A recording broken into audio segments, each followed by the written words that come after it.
Rasulillah wa ala alihi wa sahbihi wa mawala amma ba'du. Assalamualaikum warahmatullahi wabarakatuh. Tayyib ayuhal ikhwah, kita kemarin telah sampai di bab apa ya? Sepertinya kita masih di bab khabar, di akhir dari bab khabar. Pada pertemuan yang lalu kita telah membahas terkait dengan mursal. Maka pada malam ini kita melanjutkan terkait dengan hadis yang mu'an'an. Nah, al-an'anah wal-an'anatu bi an yuqala haddatsana fulanun an fulanin ila akhirih. Jadi kata beliau, hadis mu'an'an ini atau an'anah ini seperti kita mengatakan haddatsana fulan an fulan ila akhirih. Yaitu ada dalam sanadnya perkataan an atau lafal an. Haddatsana fulan an fulan ila akhirih. Lalu beliau mengatakan tadkhulu 'alal isnadi. Jadi an-ana ini masuk dalam isnad juga, ai ala hukmi al-isnad. Jadi hadis yang mu'an'an mayoritas ulama menghukumnya sebagai hadis yang musnad juga. Dengan syarat rawinya ini bukanlah rawi yang dikenal sebagai rawi yang ahli dalam mentadlis atau bukan seorang yang mudallis.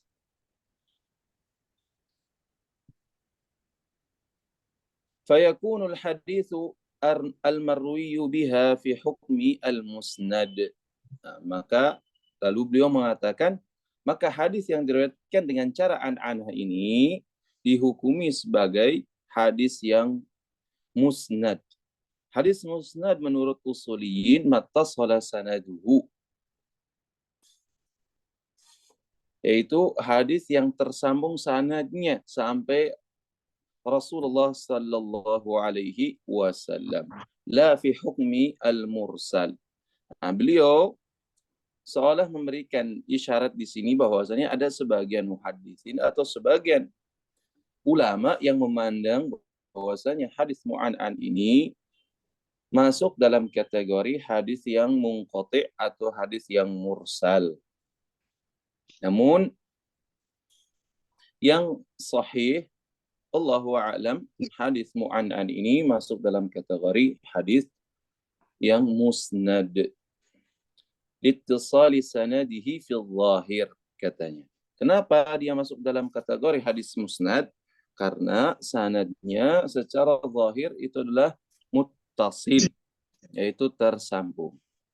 Lalu setelah itu beliau menjelaskan tentang kaifiyat ar-riwayah, cara meriwayatkan. Wa idza qara'a asy-syaikhu wa ghairuhu yasma'uhu yajuzu lirrawi an yaqula haddatsani aw akhbarani.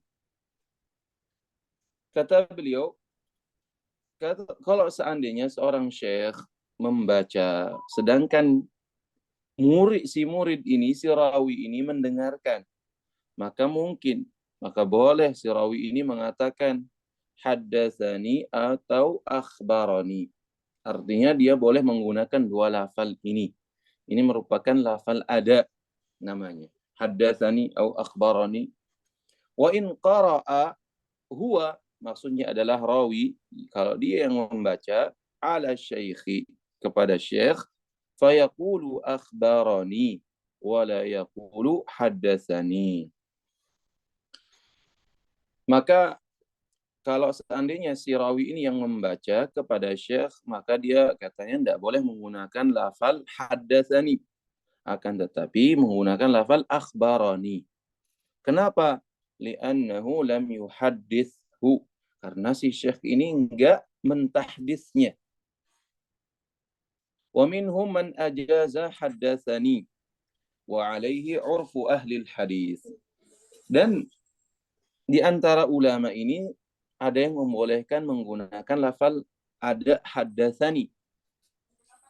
Wa alaihi urfu ahli hadis, dan ini merupakan urf atau adatnya ahli hadis, yaitu boleh menggunakan kata haddatsani bagi seseorang yang membacakan kepada syekh. Kenapa kata beliau? Li'annal qasda al-i'lamu birriwayati 'ani syekh. Karena tujuannya adalah memberitahu sebuah riwayat dari syekh. Itu taklilnya. Jadi karena tujuannya adalah ngasih tahu nih, ini ada riwayat yang diriwayatkan dari syekh. Maka orang menggunakan lafal ada haddatsani atau akhbarani itu sama saja. Bahkan beliau katakan ini merupakan kebiasaan atau urfnya ahli hadis. Wa in ajazahu syaikhu min ghairi qira'atin fayaqulu rawi ajazani au akhbarani ijazatan. Akan tetapi kalau seandainya si syekh ini memberikan ijazah saja tanpa membaca, nah ini adalah mayoritas di zaman saat ini seperti ini nih. Jadi minta istijazah lah kalau orang bilang, minta diijazai.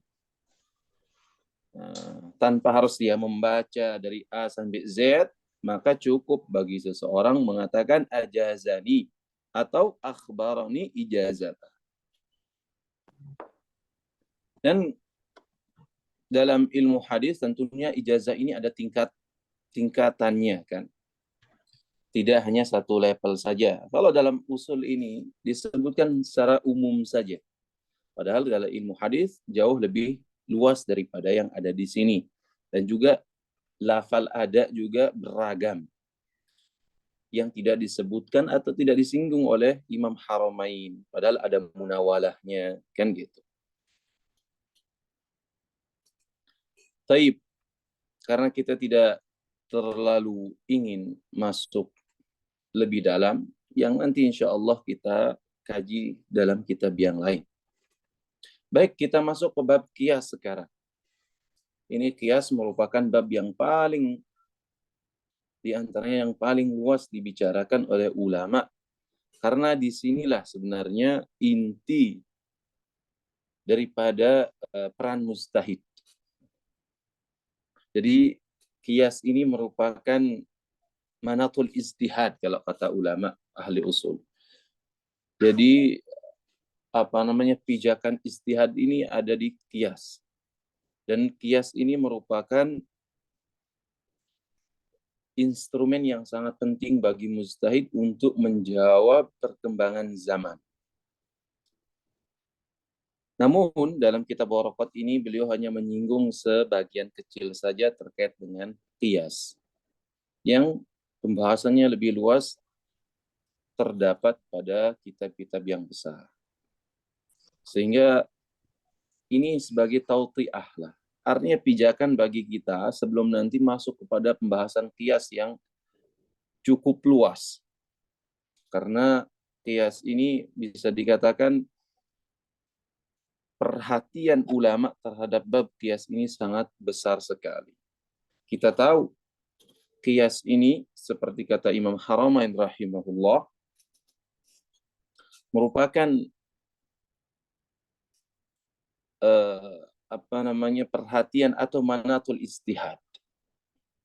Karena kita tahu bahwasanya nas ini terbatas, sedangkan peristiwa dan kejadian-kejadian yang terjadi tidak terbatas. Maksudnya adalah makna lafal nas tersebut, nas yang ada pada kita, Quran itu tidak mungkin bertambah, hadis itu nggak mungkin bertambah. Sudah segitu saja. Nah, bagaimana kita menghukumi? Jadi itu nas Quran dan hadis itu sebagai nas yang bersifat global. Begitu juga ada hukum-hukum yang sifatnya spesifik atau terinci dalam Quran maupun Sunnah. Namun ada objek-objek hukum yang tidak disebutkan secara spesifik di dalam Al-Quran maupun Sunnah ini. Nah, kita memerlukan bantuan instrumen hukum yang penting yang namanya qiyas ini. Sehingga kita bisa menarik hukum-hukum yang tidak ada dalilnya secara nas, bisa kita tarik dengan cara qiyas. Dan qiyas ini secara bahasa kita ketahui adalah maknanya at-taqdir. Jadi mengukur. Al-musawah. Musawah itu sebanding. Fulan la yuqas bi fulan. Maksudnya fulan tidak bisa dibandingkan dengan fulan. Atau qistu as-sawba bizira. Maksudnya qaddartu, yaitu mengukurnya. Bisa juga makna qiyas itu adalah ikhtibar, yaitu mengujinya. Adapun qiyas secara istilah disebutkan oleh Imam Haramain, wa ammal qiyasu fa huwa raddul far'i ila al-asli bi illatin tajma'uhuma fil hukmi ka qiyasi al-aruz 'ala al-burri fi riba bi jami'i at-tu'am. Kata beliau, qiyas dalam istilah adalah raddul far'i, mengembalikan hukum fara' kepada hukum asal dengan ada korelasinya, bi'illatin tajma'uhuma, harus ada rabithahnya, ada pengikatnya. Nggak boleh seseorang menarik hukum fara' kepada hukum asal tanpa adanya rabithah atau tanpa ada pengikat. Nah, pengikatnya ini yang kita sebut sebagai illah fil hukmi.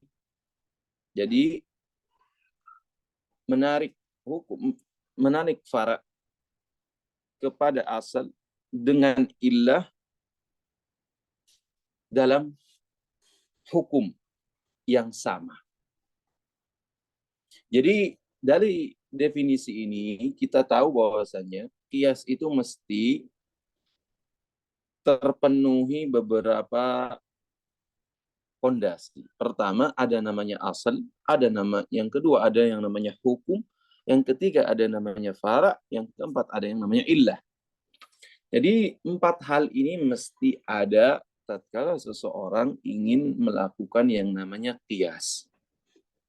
Nah, syarat asal seperti apa, fara', hukum, illah seperti apa, nanti akan dibicarakan oleh Imam Haramain.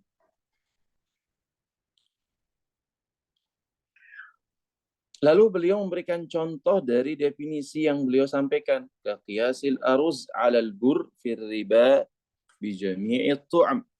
Seperti halnya katanya mengkiaskan beras ruz pada gandum. Fir riba dalam hukum riba. Dengan ilatnya apa? Bi jami'i tu'mi, yaitu dengan ilatnya tu'am. Jadi bur kenapa dinamakan sebagai komoditas ribawiyah? Karena dia memiliki illah. Apa illatnya? Yaitu tu'am. Nah, tu'am ini ternyata juga terdapat pada ruz. Maka saya mengkiaskan ruz ini kepada bur. Maka dengan ini saya hukumi ruz ini sebagai komoditas ribawi, karena terdapat illat tu'am ini atau wasaf tu'am ini. Lalu beliau menjelaskan qiyas dari perspektif illat. Jadi qiyas bi'tibar illatihi, ditinjau dari sisi illatnya. Beliau membaginya menjadi 3 hal. Pertama, wahwa yanqasimu ila thalathati aqsam. Jadi qiyas kalau dilihat dari sisi illatnya, maka dia terbagi menjadi 3 kata beliau. Ila qiyasi illatin wa qiyasi dilalatin atau dalalatin wa qiyasi syabahin. Lalu beliau memulai menjelaskan pada kita apa sih itu qiyas illah, maka natil illatu fihi mujibatan lil hukmi. Katanya, jadi qiyas yang mana illatnya itu mengharuskan adanya hukum. Jadi setiap ada bihaitsu la yahsunu aqlan, kata beliau, takhallufuhu anha. Jadi tidak logis menurut akal atau tidak baik menurut akal. Hukumnya itu enggak ada tatkala illat itu ada. Jadi mesti ketika illat itu ada, maka wajib ada hukum. Maka natil illatu fihi mujibatan lil hukmi. Contohnya apa? Kaqiyasi dharbi ala ta'fifi lil walidain fit tahrim li'illati al-iza, kata beliau. Contohnya adalah mengkiaskan dharb, yaitu memukul pada ta'fif lil walidain, mengucapkan kata uf kepada walidain. Yang mana mengucapkan kata uf kepada walidain ini dihukumi haram. Karena alasannya apa? Li'illatil iza. Karena sebab itu merupakan bentuk menyakiti. Karena itu merupakan hal yang menyakiti. Jadi katakan uf kepada orang tua saja, karena itu akan menimbulkan rasa menyakiti. Karena itu akan menyakiti orang tua, maka dilarang. Maka tentunya memukul orang tua, apalagi menjarakan orang tua, apalagi membunuh orang tua, itu jauh lebih menyakiti. Tentunya hal itu jauh lebih diharamkan. Nah, qiyas ini, qiyasud darb ala ta'fif ini dalam mazhab Syafi'i termasuk dalam qiyas aulawi.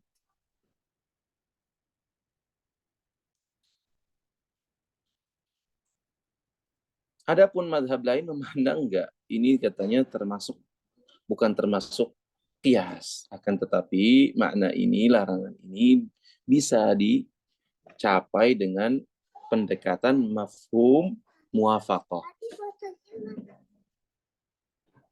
Atau kata sebagian enggak, ini mungkin untuk dicapai dengan pendekatan dalalatun nas.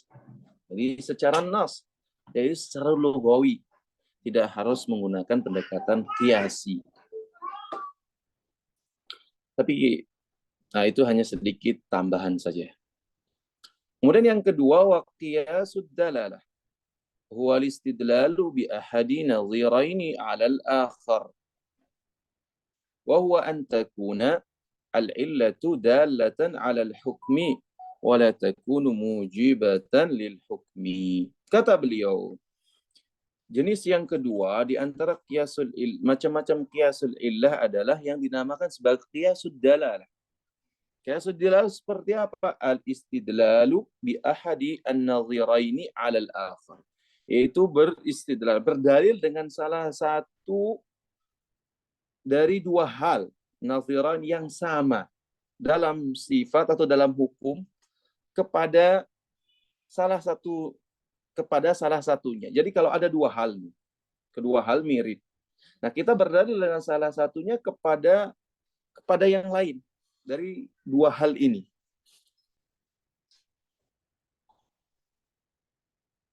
Wa huwa an takuna al-illatu dallatan 'ala al-hukmi. Jadi illah itu menunjukkan kepada hukum. Wala takunu mujibatan lil hukmi. Dan tidak mengharuskan ada hukum, karena ada kemungkinan-kemungkinan yang lain yang akan dijelaskan oleh beliau. Jadi illat di sini hanya menunjukkan kepada hukum, bukan mewajibkan adanya hukum. Karena bisa saja ada sifat atau makna lain. Nah, ini yang membedakan antara qiyasul illah dengan qiyasu ad-dalalah. Kalau qiyasul illah itu mengharuskan ada hukum. Kalau qiyasud dilalah tidak, dia hanya menunjukkan kepada hukum saja. Lalu beliau mengatakan, contohnya seperti apa? Qiyasi malis sabiyyi ala malil baligh fi wujubi az-zakati fihi bijami'i annahu malun namin. Kata beliau, contohnya adalah kita mengkiaskan harta anak kecil kepada harta orang dewasa. Dalam apa? Dalam kewajiban zakat. Dengan ilat bahwasanya harta tersebut merupakan harta yang berkembang, malun nami. Lalu beliau mengatakan kenapa dia tidak mujibah? Wa yajuzu an yuqala la yajibu fi mali as-sabiyyi kama qala bihi Abu Hanifah fihi. Katanya bisa saja tidak wajib mengeluarkan zakat harta anak kecil ini sebagaimana pendapat Abu Hanifah. Kenapa? Karena anak kecil ini dia bukan mukallaf. Zakat ini kan termasuk ibadah. Sedangkan syarat ibadah merupakan taklif. Harus ada taklif. Anak kecil ini enggak mukallaf. Bagaimana kita wajibkan zakat kepada harta anak kecil? Dan hal ini dikuatkan. Bukankah zakat sering dikaitkan dengan sholat. Sholat disyaratkan, diwajibkan sholat karena ada sifat taklif. Sedangkan anak kecil ini enggak mukallaf, sehingga tidak wajib baginya. Nah ini maksudnya, bahwasanya illatnya itu la takunu mujibah lil hukmi. Karena apa? Karena bisa saja ada makna lain atau sebab lain. Lalu beliau wa qiyasus syabahi huwa al-far'u al-muraddadu atau mutaraddidu ini ya. Yang betul ini. Al-far'u al-mutaraddidu baina aslaini fayulhaqu biaktsarihima syabahan. Lalu beliau menjelaskan terkait dengan qiyasus syabah. Bahwasanya dia adalah fara' yang mutaraddid. Yang tarik-menarik lah. Hukum fara' ini, dia berada di tengah, seolah ditarik dia dihadapkan kepada dua asal. Yang salah satu asal, yang keduanya ini saling menarik, tarik-menarik.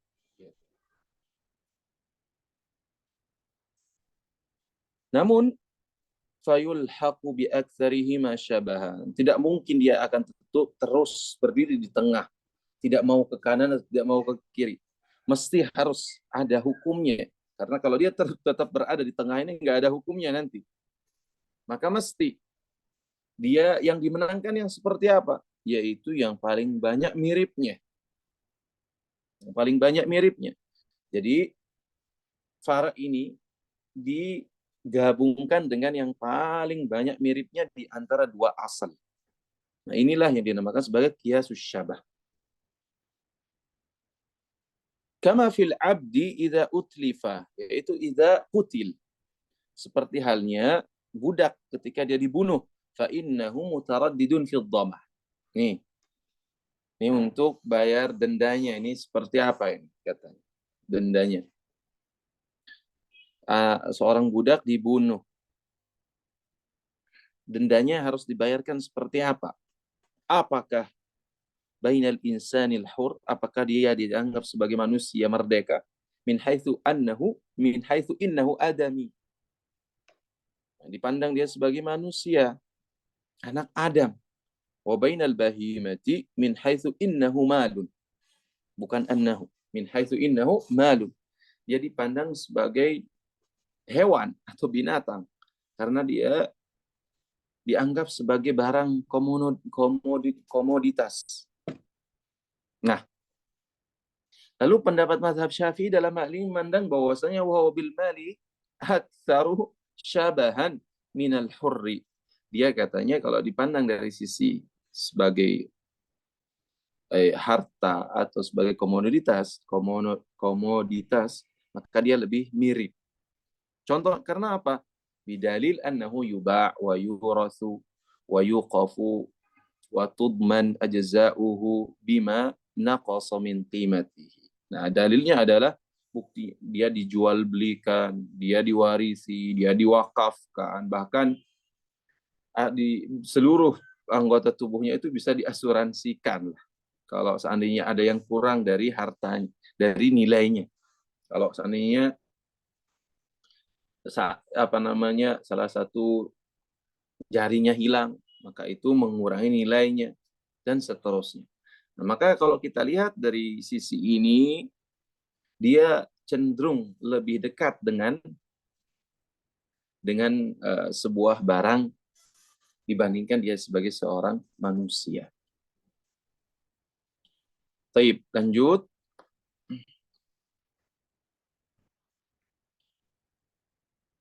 Lalu beliau mulai menjelaskan terkait dengan syarat-syarat, yaitu rukunnya qiyas. Jadi tadi kan kita sebutkan bahwasanya qiyas itu memiliki 4 rukun, mulai dari asal, fara, kemudian hukum dan illah. Nah, sekarang beliau menjelaskan kepada kita terkait dengan syarat-syarat mesti yang dipenuhi untuk 4 rukun tadi, satu persatu, sekalipun tidak secara mendetail. Tapi ini sebagai gambaran saja. Kata beliau, wa min syartil far'i. Nih, pertama beliau mulai dengan syarat fara, hukum fara an yakuna munasiban lil asal. Mesti katanya fara ini sesuai dengan asal, nggak boleh. Misalkan nggak ada korelasi antara fara dengan asalnya, harus ada korelasi dari keduanya. Fima yajma'u bihi bainahuma lil hukmi ay an yajma'a bainahuma bimunasibin lil hukmi. Katanya harus ada yang menggabungkan antara keduanya dalam sebuah hukum. Nah, yang menggabungkan ini apa? Yaitu bimunasibin lil hukm. Harus ada sesuatu, ada sifat yang relevan. Jadi misalkan kita katakan narkoba itu haram. Itu harus ada, kemudian kita kiaskan dengan khamr, anggur di zaman dahulu. Maka harus ada sifat yang relevan sehingga hukumnya bisa kita samakan. Nggak boleh sembarangan. Nah, setelah beliau mengatakan bahwasanya harus ada relevansi antara hukum fara dengan hukum asal, beliau lalu menjelaskan terkait tentang syarat asal. Wa min syaratil asli an yakuna thabitan bidalilin muttafaqin alaihi bainal khasmain. Syarat asal, hukum asal ini katanya harus dia sabit dengan dalil yang disepakati minimal antara dua orang yang saling berpolemik. Tapi sebenarnya ini nggak mutlak seperti ini harus disepakati antara keduanya. Nggak mesti.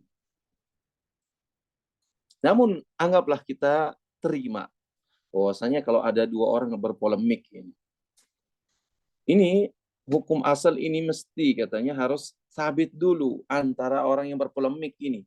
Anda sepakati tidak ini dari hukum asalnya? Nah, kalau sudah disepakati mungkin untuk dibangun, untuk dikiaskan hukum lain kepada asal ini. Ini kalau seandainya yang berpolemik dua orang. Tapi nggak mesti, nggak selalu. Buktinya apa? Dalam bab komoditi, dalam menentukan illah yang ada dalilnya, misalkan terkait dengan illah bur, kemudian juga milah, kemudian juga terkait dengan tamar dan seterusnya, itu kan terjadi khilaf kalangan ulama. Artinya mereka nggak sepakat dalam sebuah illah. Mereka ada yang mengatakan ini enggak, ini ada yang mengatakan iya, dan seterusnya. Jadi enggak mesti ya. Tapi dalam kasus ini kita katakan ya kalau ada orang dua berpolemik ini mesti asal yang akan menjadi pijakannya harus dia sabit dengan dalil yang disepakati minimal antara orang yang dua polemik tadi. Karena kadang juga ada orang berpijakan pada sebuah dalil yang menganggap dia sahih, tapi yang lainnya mengatakan nggak sahih. Ya, bagi yang menganggap sahih mungkin untuk dia kiaskan pada dalil tersebut, yang nggak anggap sahih ya nggak mungkin kan gitu. Sehingga kita katakan syarat yang disebutkan dalam uh, disebutkan wa min syartil asli an yakuna thabitan bidalil muttafaqin alaih bainal khasmain, tidak mutlak begitu saja, tidak harus ya. Liyakun al-qiyas hujjatan 'alal khasmi. Nah, makanya beliau mengatakan kenapa mesti harus disepakati ini antara dua orang berpolemik ini, agar nanti kias yang dia lakukan itu diterima oleh si lawan. Kalau enggak, bagaimana mungkin kan gitu akan berjalan dengan baik diskusi yang ada. Makanya kalau kita berdiskusi, misalkan kita sama-sama muslim, kita ingin menentukan sebuah hukum, maka kita harus sepakati apa yang menjadi pijakan kita pertama. Kita menerima Quran dan Sunnah, kemudian ijma, qiyas. Ini kita pakai atau enggak? Nah, kalau kita ini menjadikan pijakan, maka kita sepakati. Kemudian dalam berdalil dengan Quran, apakah dengan segala dinamikanya atau kita khususkan kepada yang mansus, yang jelas, yang zahir, yang kemudian apa namanya jali gitu, atau yang tidak yahtamil luju. Nah, ini mesti harus ditekankan sebelum seorang melakukan sebuah diskusi. Fa illam yakun khasmun fasyartu thubutu hukmil asli bidalilin yaqulu bihi al-qayyas, kata beliau. Nah, kalau nggak ada apa namanya lawan lah, fasyartu thubutu, maka syaratnya thubutu hukmil asl, cukup katanya thubutu hukmil asl bidalilin yaqulu bihi al-qayyas. Kalau seandainya nggak ada lawan, maka syaratnya cukup bahwasanya hukum asal ini sabit dengan dalil yang ditetapkan oleh si qiyas ini, yaitu yang akan melakukan qiyas ini. Nggak mesti menunggu kesepakatan dari pihak lain. Nah, ini syarat asal. Lalu syarat illah seperti apa? Kata beliau, wa min syaratil illati an tattarida fi ma'lulatiha fala tantaqidu lafdhan wala ma'nan. Nah, ini agak sulit sedikit mungkin. Mungkin antum bisa saja kurang memahami maksud daripada beliau ini. Wa min syaratil illati, di antara syarat illah itu harus muttaridah, ittirad, memiliki sifat ittirad, yaitu maksudnya ittirad itu adalah idza wujidatil illah wujidal hukm. Itu namanya ittirad, yaitu ketika ada illah maka dia ada hukum. Atau kalau kita terapkan dalam hal definisi atau had, idza wujidal had wujidal mahdud. Nah, seperti itu. Wan munakis itu, inikas itu lawannya. Idza fuqidal had fuqidal mahdud. Enggak ada had, maka enggak ada mahdudnya.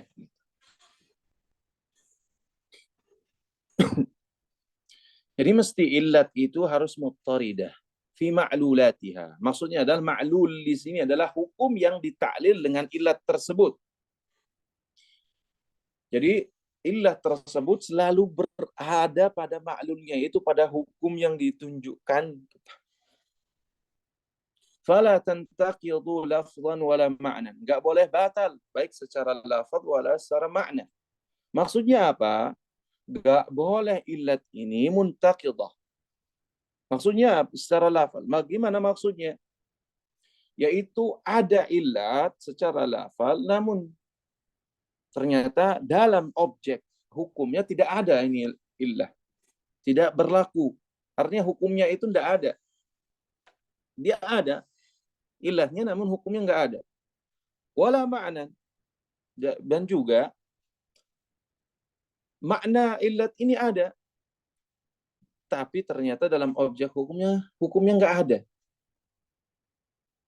Jadi naqd ini termasuk dalam ilmu usul fiqh, dalam ilmu qiyas, dia termasuk di antara qawadih al-qiyas, yaitu yang bisa menggugurkan keabsahan sebuah kias, yaitu dengan naqd ini. Naqd ini dalam ilmu usul adalah an-naqdu wujidatil illah wa takhallafa al-hukmu. Ada illah namun hukumnya itu enggak ada. Nah, menurut dilihat dari uraian beliau, illat ini, naqd ini bisa saja secara lafal, bisa juga secara maknan katanya. Taib. Kapan illah itu muntaqidah lafzan? Beliau mengatakan, famatan taqadat lafzan, yaitu batal illah secara lafal bi an saduqatil awsafu al mu'abbaru biha anha fi suratin bidunil hukm.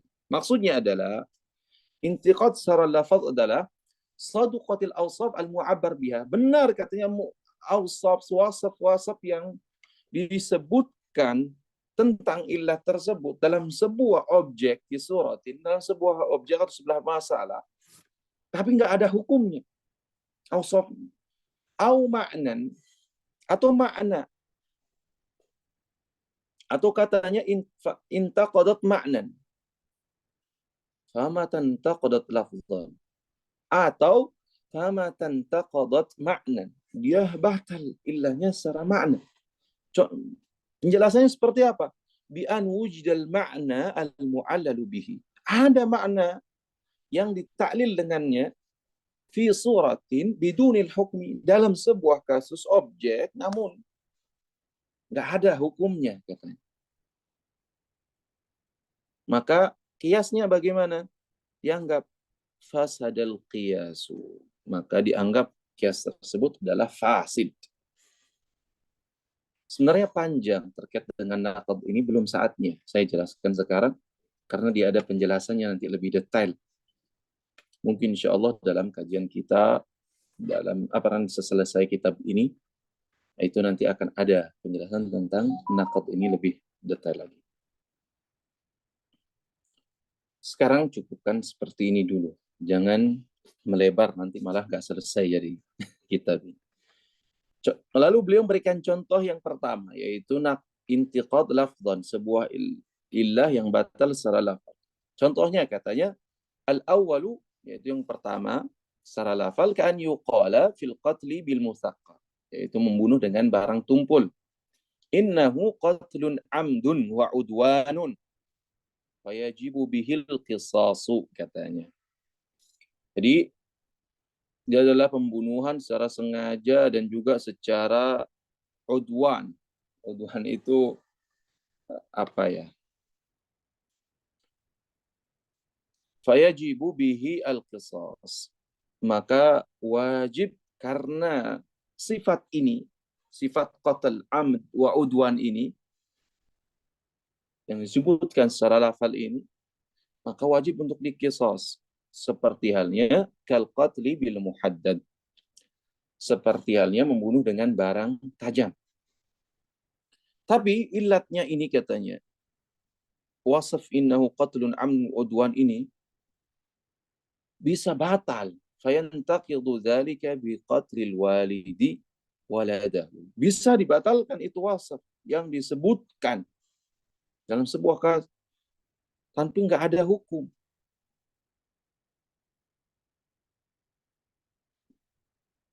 Yaitu ketika seorang ayah membunuh anaknya, fa innahu la yajibu bihi al-qisas, la yajibu bihi qisas. Enggak wajib ada qisas di sini kata. Nah, ini ada sifat tadi awsaf mu'abbar biha katanya. Ada semua ini. Qatl, amad, unwan, semua ada. Tapi kok nggak ada hukumnya di sini dalam kasus ini, di suratin ini. Ini menunjukkan bahwasanya wasaf tersebut nggak layak dijadikan sebagai illah. Namun kita katakan bisa saja ini termasuk mustasnaat.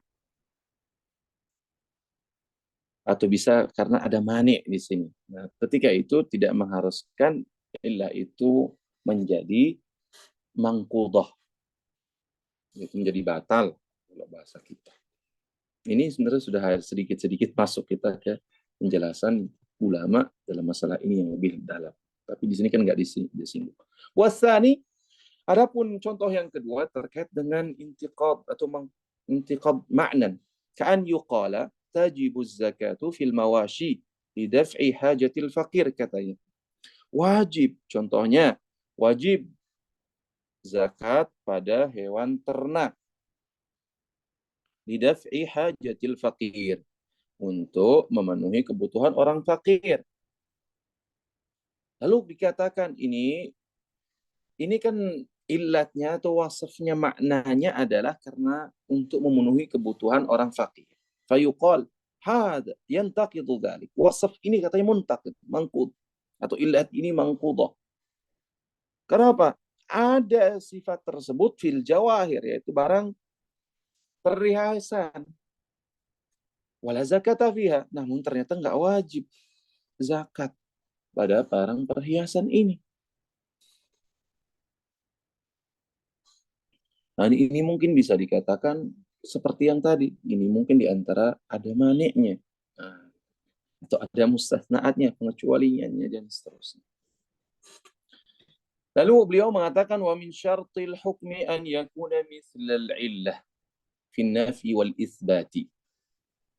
Jadi, di antara syarat hukum adalah dia seperti halnya illah fi nafi wal isbat, dalam nafi maupun isbat. Maksudnya apa? Dalam sisi nafi dan isbat, ay tabi'an laha fi dzalik, in wujidat wujida wa in intafat intafa. Kata beliau, maksud bahwasanya hukum itu mengikuti illah adalah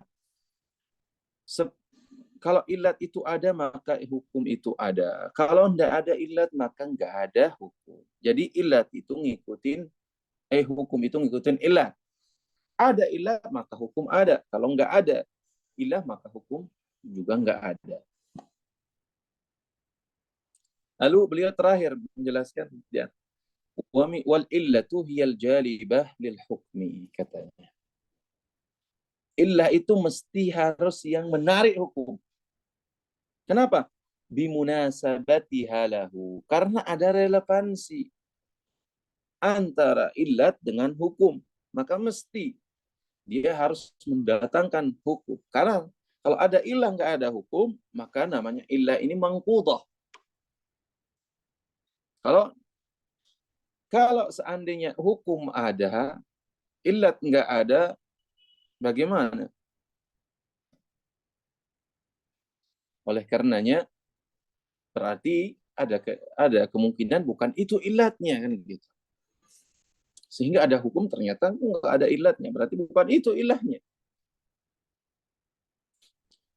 Nah, kata beliau, wal hukmu huwal majlubu lil illah lima zakar atau lima zukir, sebagaimana disebutkan. Hukum itu yang didatangkan untuk illah, artinya yang ditarik untuk illah. Jadi illah itu yang mengharuskan ada hukum, dan hukum itu yang ada karena ada illah tersebut. Baik, setelah kita menjelaskan terkait dengan qiyas, kita masuk kepada pembahasan hadar wal ibahah. Beliau mengatakan, wa ammal hadru wal ibahatu faminan nasi man yaqulu innal asya'a ba'da al-bi'tsati 'ala al-hadri ay 'ala sifatin hiya al-hadru. Kata beliau, jadi ulama dalam terkait dengan al-hadru wal ibahah ini, ada yang mengatakan bahwasanya al-asya, jadi sesuatu. Maksudnya adalah qabla al-bi'tsah atau ba'da al-bi'tsah di sini. Mesti harus ditentukan ba'da al-bi'tsah, yaitu setelah diutusnya Nabi sallallahu alaihi wasallam. Al-aslu fiha ish 'ala al-hadri, katanya. Ini sebagian orang mengatakan sepertinya, itu sebagian ulama. Ai ala sifatin hiya al-hadru, bahwasanya hukumnya adalah haram. Illa ma abahathu asy-syari'ah, kecuali apa yang dibolehkan oleh syariat. Fa in lam yujad fi syari'ati ma yadullu 'ala al-ibahati fa yastamsaku bil asli wa huwa al-hadru, katanya. Jadi kalau seandainya kita mendapati sesuatu tidak ada dalam dalil secara spesifik atau secara umum dari syariah yang menunjukkan kepada kebolehan, maka kita berdalil dengan asal, yaitu kita katakan al-aslu fil asya'i al-tahrim atau al-hadru. Tapi sebagian ulama mengatakan enggak. Wa minan nas man yaqulu bi dhiddihi. Wa huwa anna al-asla fil asya'i ba'da al-bi'tsati anha 'ala al-ibahah. Sebagian ulama mengatakan yang sebaliknya, bahwasanya hukum asal sesuatu itu setelah Nabi SAW diutus adalah ibahah. Boleh. Illa ma hadarahu asy-syar'u. Kecuali apa yang diharamkan oleh syara'. Nah ini bagusnya Imam Mahali mengatakan was-sahihu at-tafsil. Yang benar itu adalah yang sebagai berikut. Itu yang lebih sebagai berikut rinciannya. Wa huwa anna al-madar 'ala at-tahrim. Al-aslu fi anna al-madar 'ala at-tahrim. Katanya segala hal yang menimbulkan mafsadat atau mudarat itu adalah haram. Kemudian beliau mengatakan wal manafi'a 'alal hil. Segala sesuatu yang menimbulkan manfaat atau berguna maka hukumnya adalah boleh. Amma qabla al-bi'tsah fala hukma yata'allaqu bi ahadin lintifa'ir rasuli al-musili ilaihi. Katanya. Adapun sebelum diutusnya Nabi, maka enggak ada hukum. Atau kalau bahasa subki, la hukma qabla syar'i. Enggak ada hukum katanya sebelum diutusnya Nabi atau Rasul. Kenapa? Karena enggak ada yang menyampaikan hal tersebut katanya, hukum tersebut. Sehingga pendapat yang pas katanya la hukma qabla asy-syar'i. Ini berdasarkan teologi Asy'ariyah. Kalau berdasarkan teologinya Mu'tazilah, mungkin bagi akal untuk menyingkap hukum di sini. Untuk menyingkap bukan sebagai menentukan hukum, tapi menyingkap hukum. Sehingga orang yang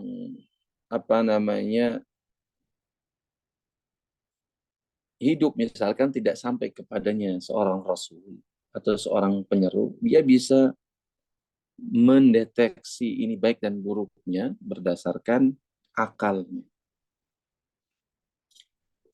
Itu teologinya Mu'tazilah. Karena dibangun di atas sebuah teologi yaitu at-tahsin wa taqbih. Karena mereka mengatakan tahsin wa taqbih ini berdasarkan akal, akliyah. Sedangkan Asy'ari baliknya, yaitu syar'iyah. Padahal mungkin diketahui dengan akal, tapi terkait dengan pahala dan tidaknya, itu adalah terkait dengan setelah diutusnya syariat, yaitu setelah diutusnya seorang nabi. Baik, kita lompat pada dalil yang selanjutnya. Wa ma'na istishabil hal alladhi yuhtajju bihi kama sayati. An yustashab al-aslu ay al-adamu al-asli, kata beliau. Adapun yang dimaksudkan sebagai istishabul al-hal yang merupakan hujjah katanya, yaitu an yustashaba al-aslu ay al-adamul asli. Adam al-asli. Jadi istishabul hal maksudnya adalah al-adam al-asli. Orang bisa katakan, nah kapan kita berdalil dengan al-adam al-asli ini? Atau istishabul hal ini? Inda adamid dalil syar'i. Jadi ketika kita tidak mendapatkan dalil syar'i, maka kita berdalil dengan istishabul asal ini. Bi'allam yajidhu al-mustahidu ba'da al-bahthi syadidi anhu biqadri at-taqah. Ka'an lam yajid dalilan ala wujubi shaumi Rajab. Fayaqul la yajibu istishabil hal. Kata beliau, seperti tidak dapatkan mustahid setelah mencari sudah luar biasa dengan seluruh kemampuannya. Contohnya, seperti dia tidak mendapatkan dalil atas kewajiban puasa Rajab dan mengatakan seperti ini, bahwasanya tidak wajib berpuasa Rajab dengan apa? Dengan dalil istishabi al-hal, yaitu al-adam al-asli. Wa huwa hujjah jazman. Dari istishabul hal atau al-adam al-asli merupakan hujjah dan jazman. Amal istishabul masyhur alladhi huwa thubutu amrin fi zaman tsani li thubutihi fil awal fahujjatun indana dun al-hanafiyah. Kata beliau, adapun istishab al-masyhur yang didefinisikan yaitu thubutu amrin fi zaman tsani, yang didefinisikan sebagai thubutu amrin yaitu hukum syar'i. Sebenarnya istishab al-hukum asy-syar'i ini adalah thubutu amrin, yaitu adanya sebuah hukum, tetapnya sebuah hukum katanya pada zaman kedua. Karena apa? Karena hukum tersebut telah ditetapkan di zaman yang pertama. Maksudnya adalah hukum yang ada pada kondisi kedua ini sebenarnya hukumnya telah ada di kondisi yang di zaman yang pertama. Nah, kita tarik itu hukum yang ada di zaman pertama pada di zaman yang kedua ini. Karena nggak ada yang menakilnya, artinya nggak ada yang mengerubahnya, nggak ada juga yang merubahnya. Maka kita berpegang pada hukum yang pertama ini, yang kita terapkan pada kondisi yang kedua atau zaman yang kedua. Nah, ini katanya menurut mazhab kita, yaitu mazhab Syafi'i, adalah hujjah dunal Hanafiyah. Bukan, adapun Hanafi mengatakan tidak hujjah.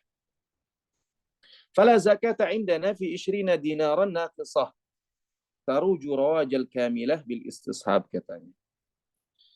Jadi menurut kami tidak wajib zakat pada 20 dinar yang kurang, sekalipun katanya dipromosikan seperti seperti sempurna dengan dalil istishab. Dia kurang dari 20, jadi 20 dinar yang kurang dari 20. Jadi tidak bisa katanya dikatakan itu 20 sehingga kemudian wajib dia dizakati. Nah, ini terkait dengan istishab ini sebenarnya ada 4 jenis istishab yang ma'ruf di kalangan para ulama. Satu sebenarnya itu adalah ijma, yang sisanya itu mukhtalafun fiha. Adapun yang disepakati yang pertama tadi yaitu istishab al-adam al-asli. Adapun yang kedua terkait istishab al-hukum asy-syar'i, itu terjadi khilaf. Kemudian yang ketiga ada namanya istishab al-am hatta yaridal mukhassis, istishab al-mutlaq. Ini juga terjadi khilaf. Kemudian yang keempat ada istishabul ijma' fi mahallil khilaf. Ini juga terjadi khilaf di kalangan para ulama. Nah, cuman ini di antara yang diamalkan dalam mazhab Syafi'i, istishabul ijma' fi mahallil khilaf. Nah, itu termasuk di antara yang diamalkan dalam mazhab Syafi'i, dan furu'nya menunjukkan akan hal tersebut.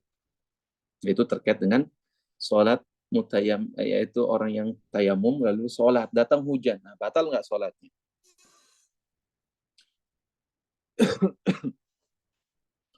Baik, selanjutnya ta'arudul adillah. Nah, sekarang kita masuk ke ta'arudul adillah.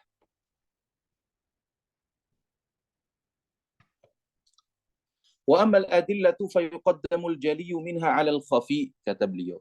Adapun adillah ini terkait dengan ta'arudul adillah. Ta'arud itu saling berhadapan satu dengan yang lainnya. Nggak mungkin dikatakan berhadapan kalau seandainya tidak terpenuhi unsur-unsurnya. Makanya ulama ketika dikatakan adillah itu harus dikatakan ta'arud kalau seandainya sesuatu itu terjadi, dalilnya sama kuat, terjadi dalam satu waktu, di satu tempat, kata.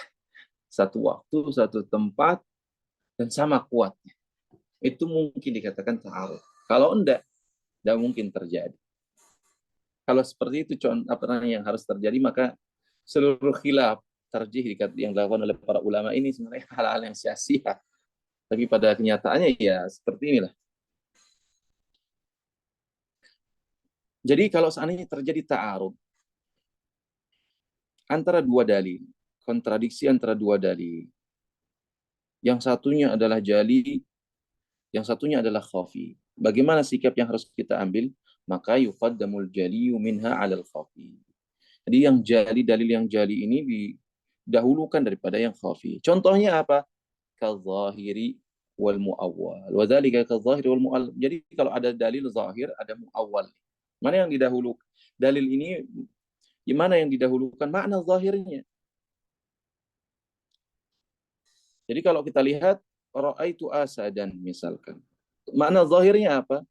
Itu ya hewan. Tapi orang mengatakan takwilnya ini adalah orang katanya. Orang yang berani. Iya, tapi zahirnya adalah dia adalah hewan.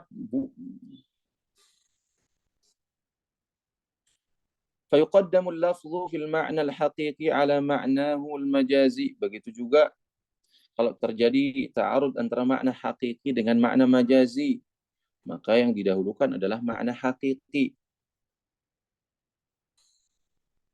Maka kalau misalkan kita lihat sebuah hadis mengatakan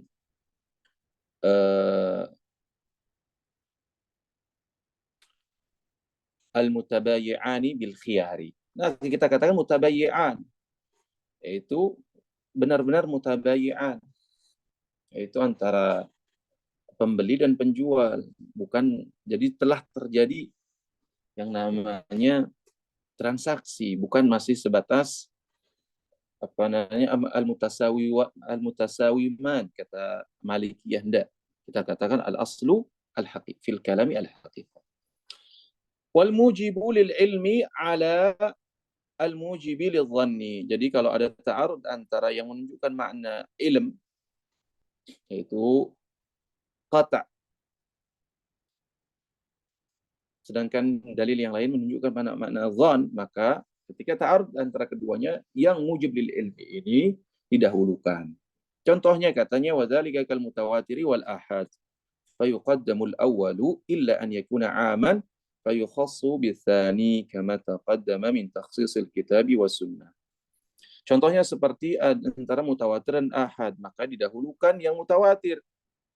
Nah, kecuali katanya yang mutawatir ini dilalahnya adalah am, sedangkan yang ahad ini khas.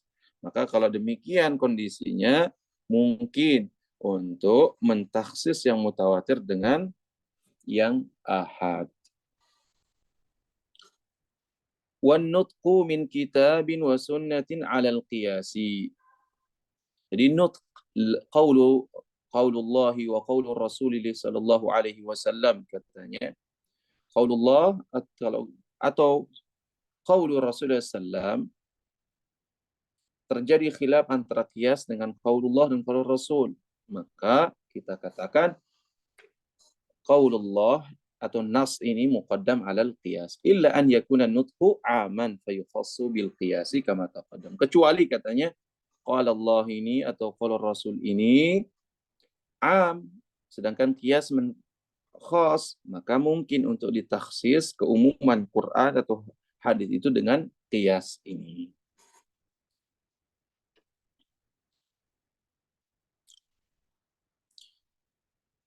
Wal qiyasul jaliyu 'alal khafi.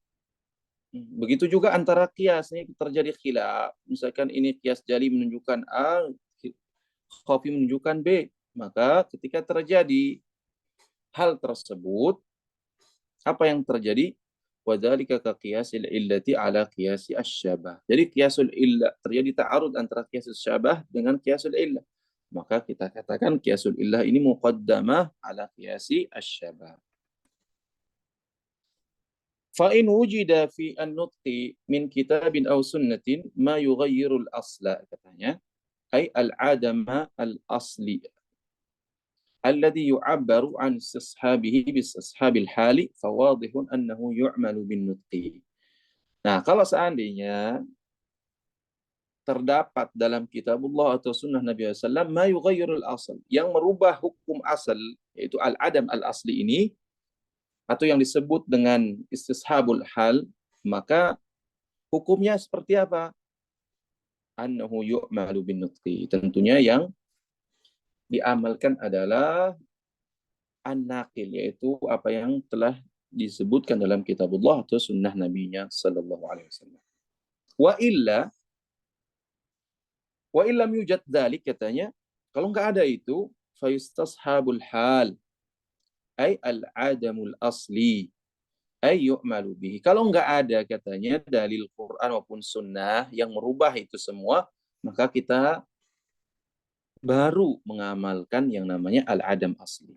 Jadi hal yang perlu antum pahami pertama, enggak boleh orang langsung berdalil dengan al-adam al-asli, kecuali setelah menelusuri kitabullah dan sunnah Nabi SAW dan ijma' dan qiyas.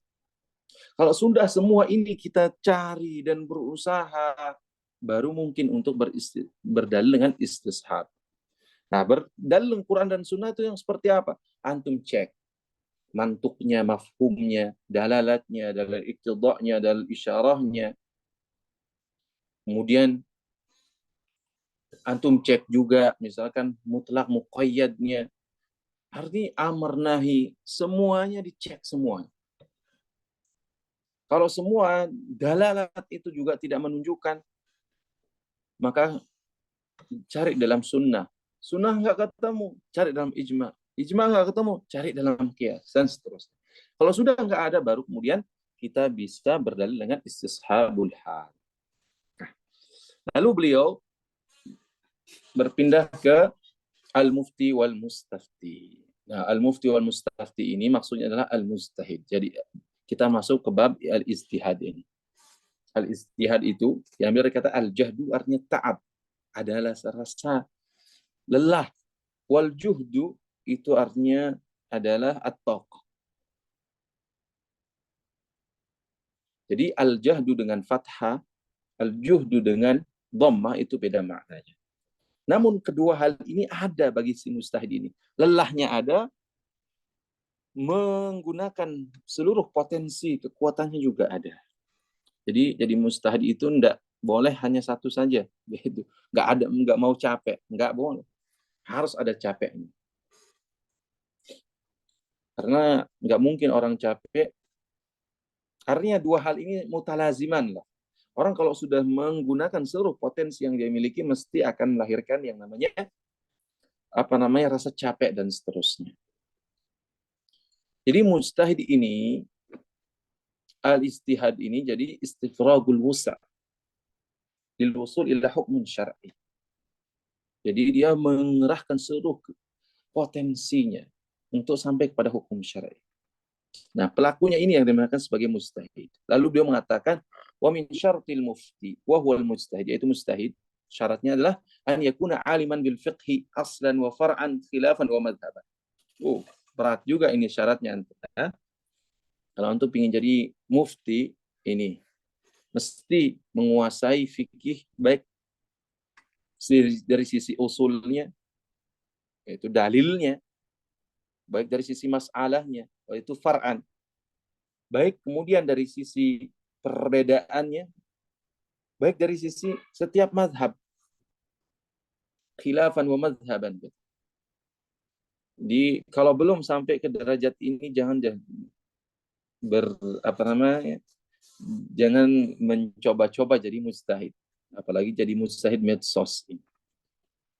Ai bimasailil fiqhi wa qawaidihi wa furu'i. Jadi orang tersebut mesti menguasai ilmu fikih, masail fikihnya, kaidah-kaidahnya dan furu'-furu'nya, katanya.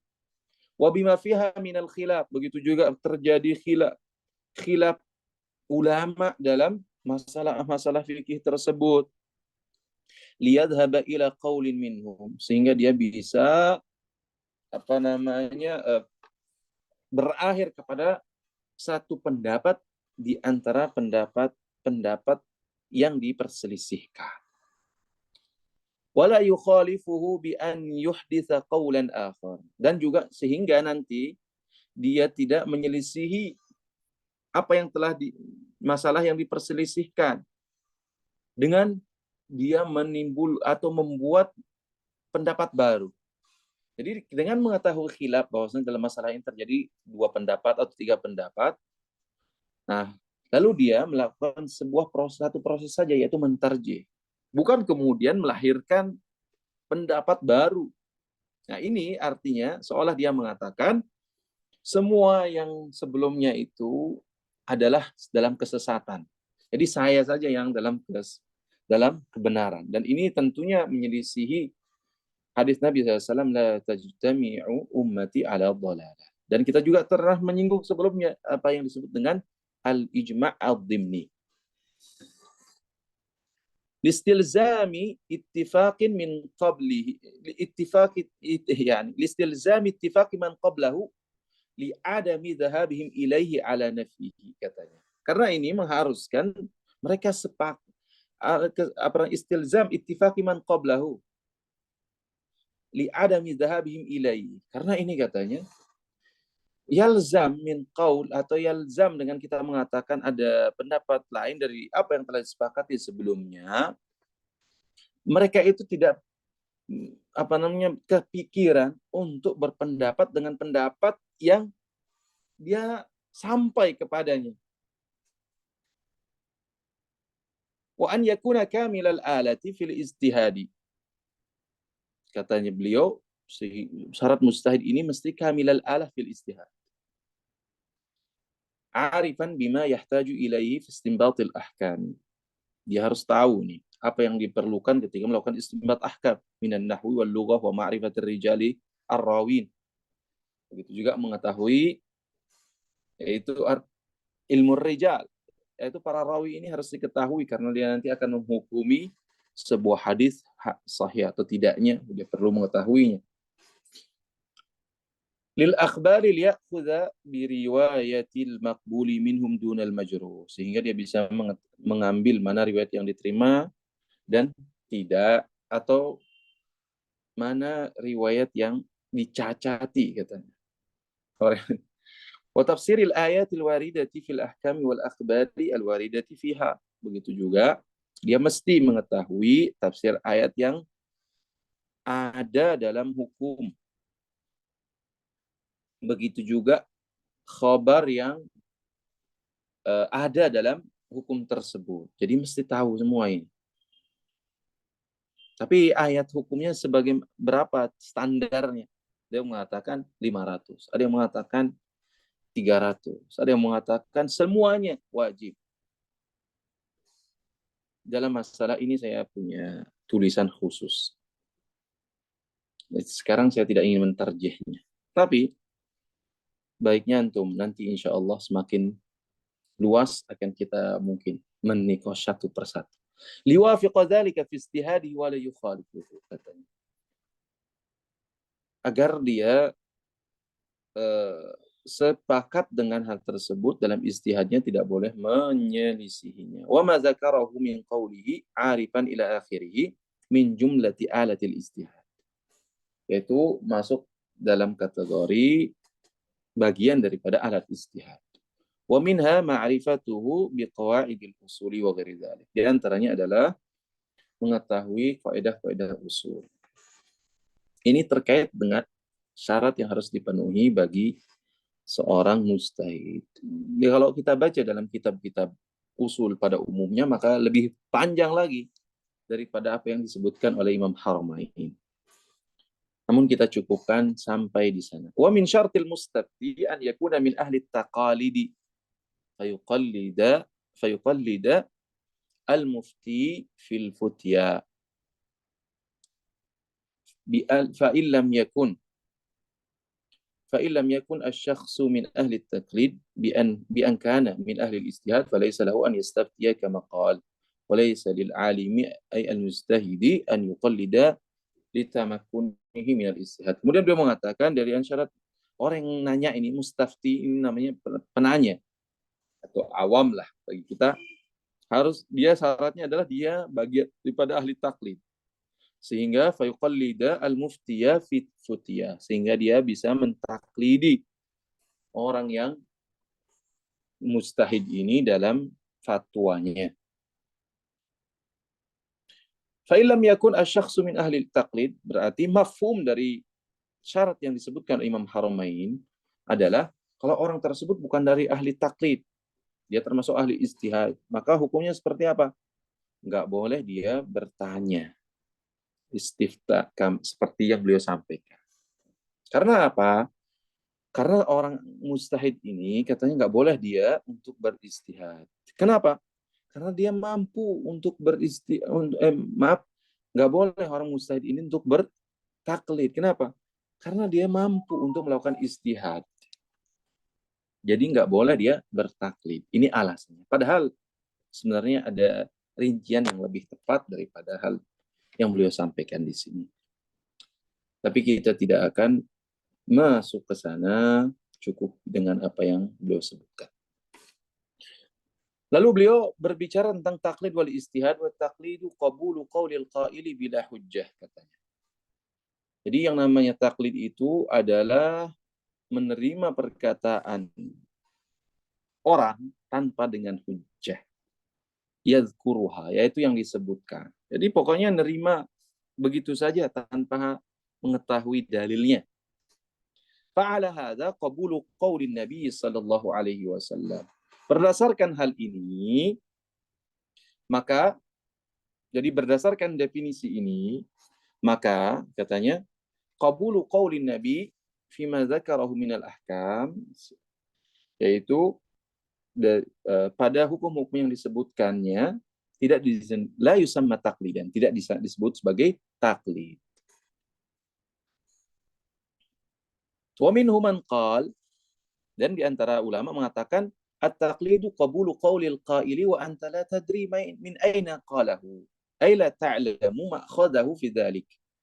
Jadi ada yang mengatakan bahwasanya taklid itu adalah kita menerima perkataan orang lain sedangkan Anda tidak tahu dari mana dia mengatakannya. Maksudnya adalah tidak mengetahui pendalilannya, tidak mengetahui dalilnya seperti apa, atau alasannya seperti apa. Nah, sebenarnya inilah yang pas untuk dalil definisi taklid. Karena orang awam mengikuti ulama bukan berarti ulama tersebut tidak punya dalil. Dia punya dalil, cuman tidak disebutkan. Karena melihat kalaupun disebutkan orang awam ini nggak ngerti bagaimana cara pendalilnya sehingga sampai kepada sebuah kesimpulan.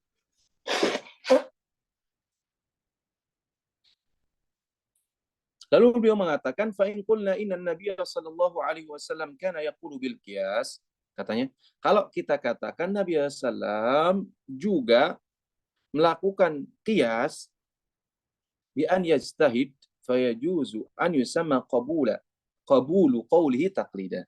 Tapi kalau kita katakan Nabi sallam katanya mungkin atau bisa melakukan istihad. Qiyas ini kan termasuk di antara definisinya adalah istihad. Padahal itu juz'un minal qiyas, itu ya, karena istihad lebih umum daripada qiyas saja. Jadi mungkin untuk dikatakan bahwasanya menerima perkataan beliau itu sebagai taklid. Itu kalau kita katakan Nabi SAW melakukan qiyas atau melakukan istihad. Lihtimali an yakuna an istihad. Karena kemungkinan itu bersumber dari istihad. Wa in qulna innahu la yajtahidu wa innama yaqulu an wahyin. Tapi kalau kita katakan Rasulullah itu enggak melakukan istihad. Semua yang beliau katakan itu berdasarkan wahyu. Wa ma yantiqu 'anil hawa in huwa illa wahyu yuha. Maka fala yusamma qabulu qawlihi sallallahu alaihi wasallam taqlidan bistinadihi ila al-wahyi. Enggak bisa dikatakan taklid. Kenapa? Karena pijakannya adalah wahyu. Lalu beliau mengatakan wa amal istihadu fa huwa badlul wus'i fi bulughi al-gharad. Itu namanya istihad secara umum. Yaitu mengerahkan seluruh kemampuan untuk sampai kepada tujuan. Al-maqsudu minal ilmi liyahsula lahu. Yang maksudnya adalah ilmu agar terjadi padanya. Wal mustahid in kana kamil al-alati fil istihad kama taqaddam Jadi kalau mustahid katanya, dia kamilal alah. Artinya dia memiliki seluruh instrumen dalam ijtihad, sebagaimana telah disebutkan sebelumnya, bi an istahada fil furu'i fa asaba falahu ajran. Maka baginya kalau dia beristihad dalam masalah dalam furu' ini, maka dia benar lalu benar, maka dia mendapatkan dua pahala. Ala istihadihi wa isabati. Karena istihadnya dan benarnya. Wa in istahada fiha wa akhta falahu ajrun wahidun ala istihadi. Kalau cuma dia beristihad tapi salah, enggak sesuai dengan harapan, maka dia mendapatkan satu saja. Nah, dipahami dari perkataan Imam Haramain ini, fal mustahid in kana kamilan ala fil istihad. Artinya seluruh instrumen istihad dia punya. Nah, bagaimana kalau seandainya dia tidak memiliki hal tersebut atau kuranglah, belum saatnya untuk melakukan istihad. Jadi mafhumnya mungkin kita bisa katakan berarti orang tersebut tidak mendapatkan pahala istihad, apalagi pahala dapat benernya. Bahkan mungkin bisa saja dia mendapatkan dosa. Karena apa? Dia masuk kepada sesuatu yang belum dia kuasai.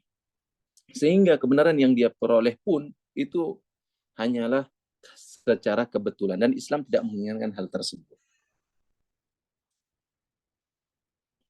Lalu beliau mengatakan, binaan ala annahu wa minhum man qal kullu mustahidin fil furu'i musibun. Di antara ulama mengatakan setiap mustahid itu dalam masalah furu' dia adalah benar. Ini binaan ala anna hukmallahi fi haqqihi wa haqqi muqallidihi ma adda ilaihi ijtihadu. Ini didasarkan dengan sebuah alasan, yaitu bahwasanya hukum Allah fi haqqi al-mustahid, dan hak muqallidnya itu adalah apa yang menjadi istihadnya, hasil daripada istihadnya. Jadi mustahid ini dia mukallaf dengan apa yang menjadi istihadnya dia. Nah, menurut apa yang dia sampai itulah yang benar. Sehingga bisa dikatakan kullu mustahidin fil furu'i musib katanya. Dengan perspektif ini. Jadi ada kewajiban bagi mustahid dan juga bagi muqallidnya beramal apa yang menjadi hasil yang dicapai oleh si mustahid tersebut. Ya itulah menurut dia benar. Maka berdasarkan hal ini bisa dikatakan kullu mustahid fil furu'i musibun. Sedangkan ulama yang lain mengatakan enggak. Laisa kullu mustahidin fil furu'i musib. Jadi ini kalau kita menggunakan ilmu mantik ini namanya kulliyah mujabah. Maka lawannya harus dengan salibah juz'iyah. Salibah juz'iyah. Jadi kita katakan enggak laisa kullu mustahidin musib.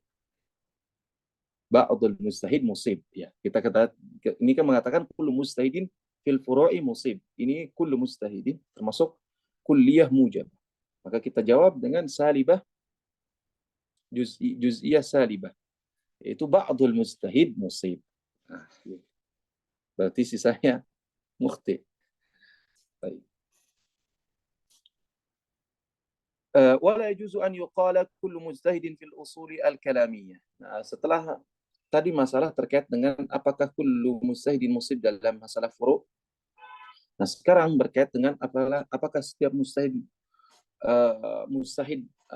musib dalam masalah usul. Maka kata beliau wala yajuzu an yuqala kullu mujtahidin fil usuli al-kalamiyah ay al-aqaid musibun lianna dhalika yuaddi ila taswibi ahli dhalalah minan nasara, kata beliau. Nah, sekarang kita masuk, apakah mungkin mengatakan bahwasanya kullu mustahid dalam masalah akidah ini musib? Kata beliau enggak boleh mengatakan hal tersebut. Kenapa? Karena ini akan berakibat membenarkan ahli dhalalah dari kalangan Nasrani dalam ucapan mereka bitaslis, yaitu Tuhan Bapak, Tuhan Ayah, Tuhan Bapak, Tuhan Anak, Tuhan Ibu, katanya. Ini akan membenarkan klaim atau membenarkan Majus yang mereka kata fi qaulihim bil aslainil alam an-nuri wa adh-dhulm, yaitu cahaya dengan kegelapan. Wal kuffari fi nafihim at-tauhid, katanya wa bi'tsatir rusul wal ma'adi fil akhirah. Bisa juga membenarkan ucapan orang-orang kafir dalam mereka menafikan tauhid, menafikan utusnya nabi dan juga hari akhirat, bangkit nanti di akhirat. Wal mulhidin, dan juga bisa membenarkan orang-orang mulhid ini fi nafihim sifatihi ta'ala kal kalam wa khalqihi wa khalqihi af'al al-ibadi wa kaunihi mar'iyan fil akhirah wa dzalik. Dan juga katanya bisa membenarkan perkataan orang-orang mulhid ini, yaitu mereka orang-orang yang menafikan sifat Allah Subhanahu wa taala seperti kalam, seperti Allah menciptakan perbuatan ibad ini, dan juga Allah Subhanahu wa taala akan terlihat nanti di akhirat dan seterusnya. ودليل من قال ليس كل مجتهد في الفروع مصيبا قوله من اجتهد فأصاب فله أجران ومن اجتهد وأخطأ فله أجر واحد. Adapun dalil yang mengatakan bahwasanya tidak setiap mujtahid itu adalah benar dalam furu' adalah hadis Nabi SAW, man ijtahada fa asab falahu ajran wa man ijtahada wa akhta falahu ajrun wahid. Wajhud dalil annahu sallallahu alaihi wasallam khatta al-mujtahida taratan wa sawwabahu ukhra. Wal hadis rawahu Syaikhan wa lafdh al-Bukhari idh ijtahada al-hakimu fahakam fa asaba falahu ajran wa idha hakama fa akhta falahu ajrun wallahu ta'ala a'lam. Ya alhamdulillah ikhwah, pada malam hari ini kita telah menyelesaikan kitab Syarah Mahalli ini, walaupun mungkin syarahnya cukup singkat, tidak melebar, karena sebagian daripada isinya telah kita jelaskan dalam Al-Arba'in Al-Usuliyah, dan begitu juga contoh-contohnya. Dan insya Allah pada kajian kita, kitab yang ketiga dari marhalah ini, Miftahul Usul ini, insya Allah kita akan menggunakan Lubbul Usul li Syekhul Islam Zakaria Al-Ansari. Baik. Mungkin ada pertanyaan atau masukan dari antum. Silakan dibuka mikrofonnya. Nggak apa-apa. Kalau seandainya ada yang ingin disampaikan, silakan. Mungkin admin bisa bukakan mikrofon bagi yang mengangkat tangan. Assalamualaikum, Ustaz. Waalaikumsalam warahmatullahi wabarakatuh. Izin bertanya sebelumnya. Ahsanallahu ilaikum. Untuk kita, Ustaz, sebagai muqallid mazhab dari salah satu mazhab, bagaimana jika salah satu pendapat fikih di mazhab kita itu marjuh, Ustaz? Apakah kita sebagai muqallid tetap mengikuti pendapat mazhab atau kita berpindah ke pendapat yang rajih? Baik. Barakallahu fikum, Ustaz. Barakallahu fikum. Yang rajih itu menurut siapa? Menurut antum sebagai muqallid, bagaimana antum tahu? Atau menurut orang alim lainnya yang antum taklidi? Nah, sebenarnya antum di sini sedang berpindah dari taklid kepada alim yang mentakrir sebuah atau menjawab sebuah permasalahan dengan mazhab tertentu, yang kemudian antum berpindah atau bertaklid kepada alim lain yang merajihkan pendapat tertentu. Maka kalau sebagai muqallid, mazhabnya seperti apa? Mazhabu, yakni mazhab man sa'alahu, yaitu mazhab yang ia tanya. Bahkan dalam mazhab sendiri mungkin ada aqwal yang kita kenal dengan khilaf an-nazil. Khilaf nazil dalam mazhab, terjadi khilaf para ulama, kemudian salah satu mengatakan A, salah satu B. Lalu kita sebagai muqallid, kita karena kebetulan guru kita mengatakan A, maka kita ikuti A. Guru kita mengatakan B, kita ikuti B. Gitu. Namun pada umumnya,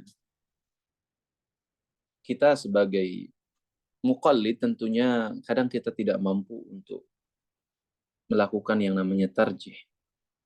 Karena kita tidak memiliki instrumen atau alat untuk melakukan hal tersebut. Maka cara kita adalah kembali kepada ahli ilmi yang menurut antum mausuk dalam ilmunya, mampu melakukan tarjih. Sehingga setidaknya dengan itu kita bisa mengikuti siapa yang didahulukan atau yang tidaknya.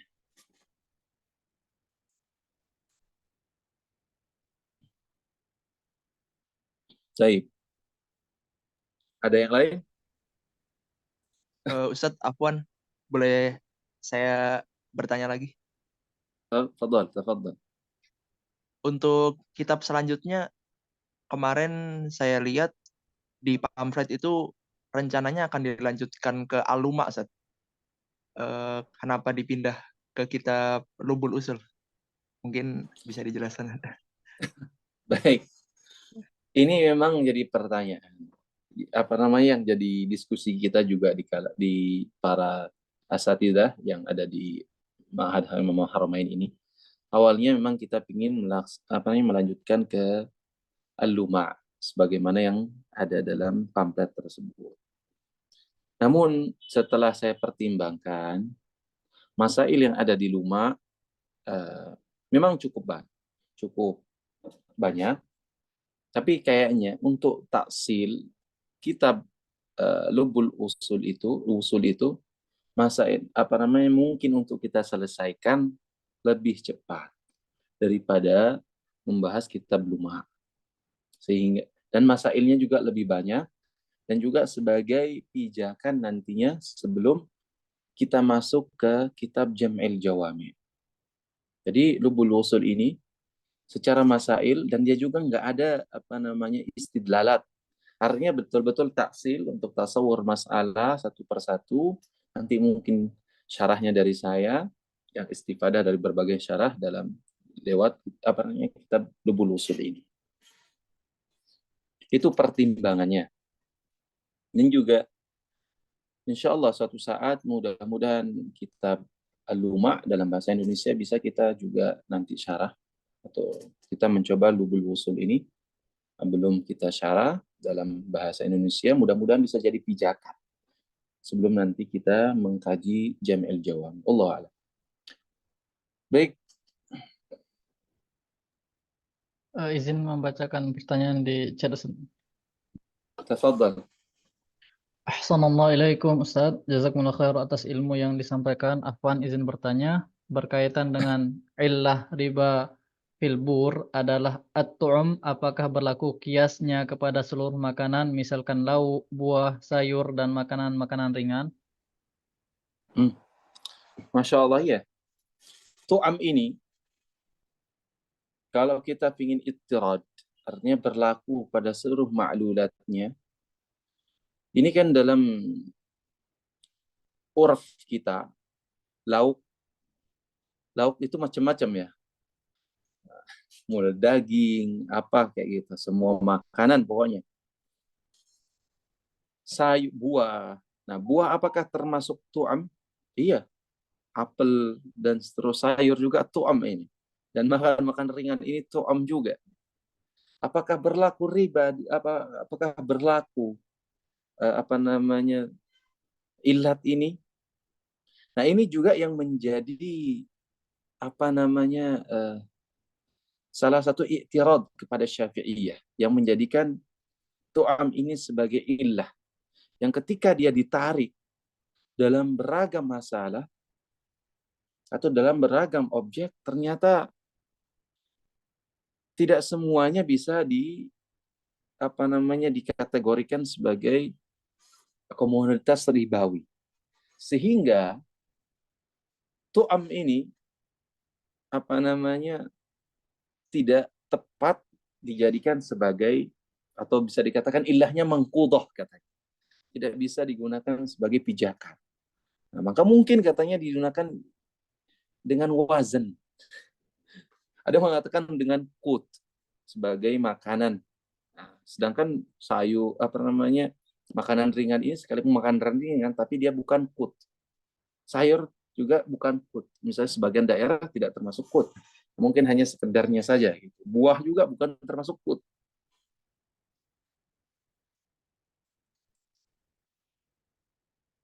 Jadi memang konsekuensi daripada lafal ilah tu'am ini berlaku seperti yang Anda sebutkan. Jadi berlaku pada lauk, buah, sayur, makan, dan seterusnya lah. Padahal kalau kita lihat dalam kenyataannya tidak semuanya kemudian itu berlaku kias, dikatakan sebagai komoditas ribawi. Kemudian yang selanjutnya lembaga fatwa seperti Komisi Fatwa pada MUI, Majelis Tarjih, pada Muhammadiyah, Bahsul Masail NU, apakah mereka telah membuat madhab baru? Enggak. Mereka itu enggak membuat madhab baru. Mereka hanya melakukan sebuah usaha ijtihad dari pendapat yang sudah ada. Tapi untuk materi persentasenya apakah bisa dibagikan ke grup? Jazakumullah khairan. Sebenarnya apa yang saya sampaikan ini ada dalam banyak dalam kitab mahali ya. Saya tidak berpegang pada tapi mungkin nanti insya Allah kita minta izin kepada pembuatnya Ustadz Abu Jawi Asy-Syarifah. Nah, baik. Ada pertanyaan lain? Izin bertanya, Ustaz. Tafadhal. Seputar riba tadi, Ustaz, ya, yang hukum riba. Kalau yang fiddah wa dhahab itu kan ilahnya dia qimah ya, Ustaz, ya. Nah, itu juga bisa dikiaskan dengan uang nggak, Ustaz? Ya. Itu zahab wal fiddah itu ilatnya adalah samaniyah. Ilah. Nah, cuman samaniyah ini ada yang samaniyah muqayyada, ada yang mutlak. Artinya kalau dia mutlaqah berlaku fulus, artinya yang terbuat dari tembaga dan besi, apa saja yang digunakan sebagai mata uang. Nah, kalau sekarang yaitu uang kertas. Mungkin untuk dikiaskan kepada zahab wal fiddah. Tapi kalau kita katakan samaniyah tapi dia bukan mutlaqah. Artinya dia terbatas kepada zahab wal fiddah. Ini saja. Maka tidak bisa dikiaskan yang lainnya kepadanya.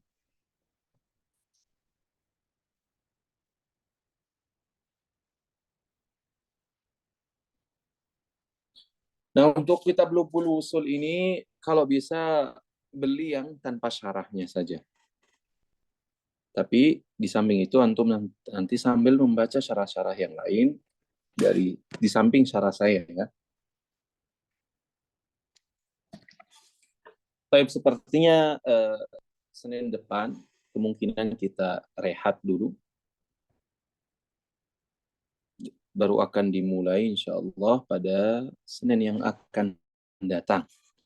Di rehat, nanti kita akan melanjutkan pada kitab Lubul Usul biiznillahi ta'ala. Jika tidak ada halangan dan sebagainya, insya Allah kita akan mulai pada pekan yang akan datang. Oh iya, kita ujian dulu sebelum nanti pindah, benar. Tapi mungkin nanti sambil ujian, kalau seandainya nanti benar ini kan belum ujian ya. Nanti mungkin akan ditaruh ujiannya. Mungkin bisa Ahad depan barangkali ujiannya. Kita beri kesempatan 2 minggu untuk melakukan ujian terbuka sebagaimana sebelumnya. Jadi persiapkan dengan baik, antum baca dengan baik lagi terkait syarah Mahali atau syarah apapun. Sebenarnya masalah usul ini enggak jauh-jauh, sebenarnya sama saja, enggak beda-beda gitu.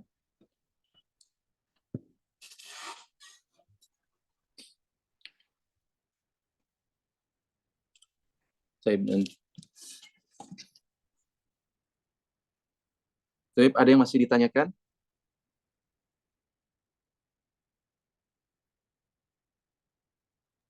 Izin bertanya, Ustaz. Assalamualaikum. Apakah yang istishab adamul asli tadi sama dengan barah asliyah, Ustaz? Kemudian Iya. yang kedua, yang di matan ini kata beliau amal istishabul masyhuru alladhi huwa thubutu amrin fi zamani tsani li thubutihi fil awwali fa hujjatun indana. Apakah ini juga disebut dengan istishab halil ijma', Ustaz? Ini maksudnya istishab al-masyhur, sepertinya maksud dia adalah istishab al-hukm asy-syar'i. Adapun istishabul ijma' fi mahalil khilaf beda. Makanya beliau kalau mengatakan thubutuhu fi az-zaman ats-tsani li thubutihi fi zamani al-awwal. Itu hukum asy-syar'i. Nah, adapun bara'atu zimmah, istishabul hal atau al-adam al-asli itu adalah perbedaan nama namun maknanya sama saja, satu.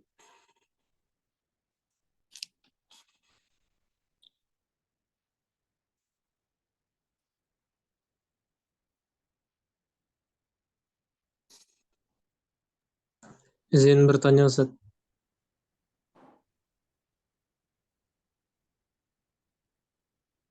Thayyib, silahkan. Ya, Afwan, Ustaz. Barakallahu fiik.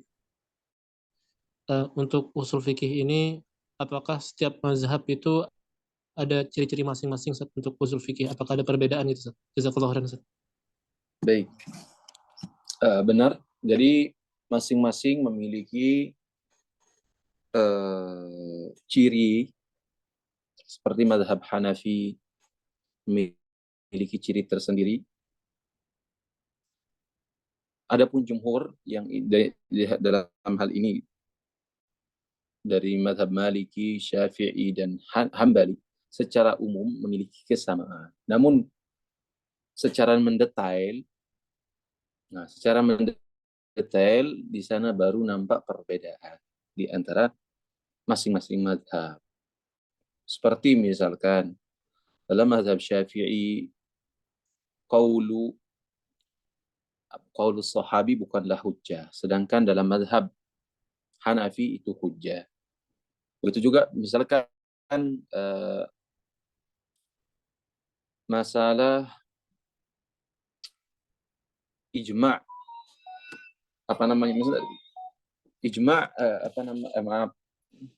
ijma' ahli Madinah. Menurut Malik atau yang disebut sebagai qaulu ahli Madinah atau amal ahli Madinah atau fi'il ahli Madinah. Nah, dalam mazhab Syafi'i itu bukanlah hujjah, tapi menurut Malik itu adalah hujjah. Jazakallahu khairan. Kalau dalam Syiah misalnya,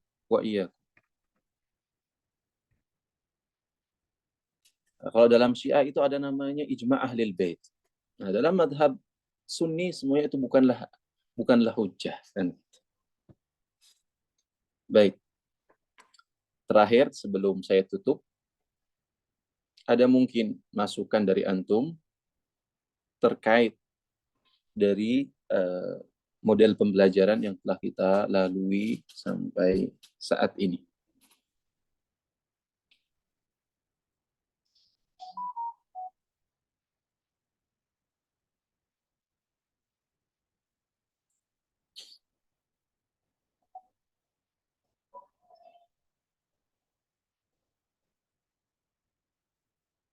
Baik, mungkin nanti terkait dengan masukan dan sebagainya bisa antum tulis di grup ya. Nanti biar saya bisa baca di grup mungkin. Kalau sekarang mungkin agak mepet waktunya. Jadi nanti terkait masukan dan sebagainya. Ini juga untuk kemaslahatan bagi saya pribadi, meningkatkan kualitas dan juga bagi antum semua. Jadi ketika saya bisa membenahi apa yang kurang, ini juga bisa balik kepada diri saya. Yang kedua, insya Allah bagi pendengar seperti antum semua. Taib, jazakumullah khairan katsira. Saya ucapkan terima kasih atas partisipasi antum semua, keistiqomahan antum untuk bisa hadir dalam majelis ilmu ini. Yang ini juga manfaat buat saya pribadi, juga kepada antum sebagai pengingat. Dan kita ucapkan terakhir kita ucapkan dengan doa kafaratul majlis. Subhanakallahumma bihamdika asyhadu an la ilaha illa anta astaghfiruka wa atubu ilaik. Assalamualaikum warahmatullahi wabarakatuh. Waalaikumsalam warahmatullahi wabarakatuh. Jazakumullah khairan wa barakallahu Jazakumullah khairan. fikum. Allah يبارك فيكم.